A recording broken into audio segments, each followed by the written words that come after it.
경기도가 방역 지침을 어긴 도내 교회 137곳에 대해 오늘부터 밀접 집회 제한 명령을 발동했습니다. 정부 수립 이후 교회 예배에 대해 행정명령이 발동된 것은 사상 처음입니다. 앵커 브리핑입니다. 김희겸 경기도 행정 1부지사는 오늘 오전 경기도청에서 기자회견을 열어 코로나19 확산을 막고자 감염병 예방법에 근거해 행정명령을 발동한다며 이같이 밝혔습니다. 김 부지사는 이번 밀접 집회 제한 명령은 종교의 자유 침해가 아닌 감염병으로부터 도민의 생명과 안전을 보호하기 위한 불가피한 조치라고 강조했습니다. 앞서 이재명 경기지사는 지난 11일 도내 기독교 대표들과 긴급 간담회를 갖고 이른바 7대 방역 지침을 지키는 조건으로 집합예배를 허가하기로 합의한 바 있습니다.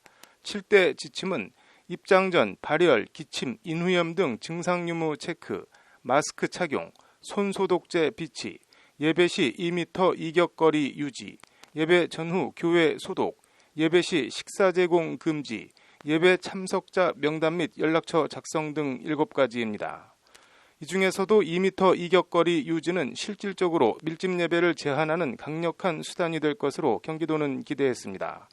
실제 지난 15일 도내 6,578개 교회 예배 방식 전수조사 결과 오늘 예배금지 행정명령이 내려진 137개 교회 대부분이 이 2m 이격거리 유지 지침을 지키지 않은 또는 못한 것으로 전해졌습니다.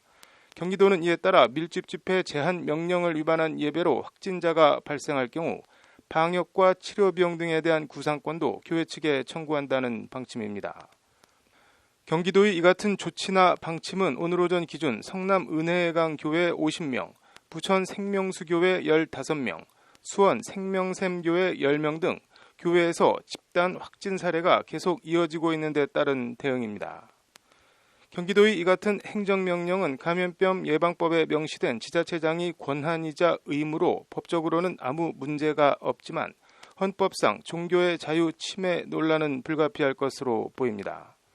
특히 온라인 예배를 할 수 있는 인프라가 제대로 안 돼 있는 교회에 밀집 예배를 하지 말라는 것은 그냥 예배를 하지 말라는 것과 크게 다른 게 없습니다.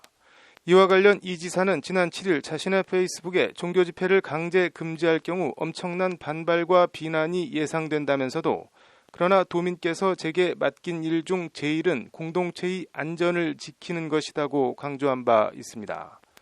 불가피한 반발을 이겨낼 수 있도록 권한을 준 것이므로 비난은 그 권한에 상응하는 책임의 일부로서 제가 감수하겠다는 게 이 지사의 입장입니다. 관련해서 이 지사는 코로나19 사태 국면에서 보여준 뚝심과 추진력으로 차기 대선주자 선호도 조사에서 급상승 곡선을 그리며 최근에는 황교안 미래통합당 대표를 3위로 주저앉히고 2위로 뛰어오르는 기염을 토하고 있습니다. 모든 걸 정치적으로 볼 필요는 없지만 정치인의 모든 행위는 결국 정치 행위로 간주되는 것 아닌가 싶습니다.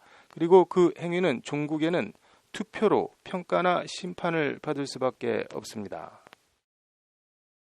10년도 더 전이긴 한데 수도권에서 처음 총선을 치른 한 국회의원이 사석에서 지역구에 처음 갔더니 총선 브로커들이 교회 교인 명부를 들고 와서 얼마를 주면 이 사람들이 당신에게 투표하게 하겠다고 제의를 해왔다는 얘기를 해서 참 복마전이다는 생각을 속으로 한 적이 있습니다. 정치인으로서 특정 종교의 집단 반발을 초래할 가능성이 있는 행동을 하는 건 어떤 의미에서든 결코 쉬운 일은 아닐 겁니다. 오늘 이재명 지사의 행정명령을 받은 교회나 교인들이 이 지사를 어떻게 생각할진 짐작하기 크게 어렵지 않은 점만 봐도 그렇습니다. 그래서 오늘 이 지사의 행정명령은 또 결과적으로 이 지사에게 어떤 평가와 결과를 안겨줄지 궁금합니다. 앵커 브리핑이었습니다.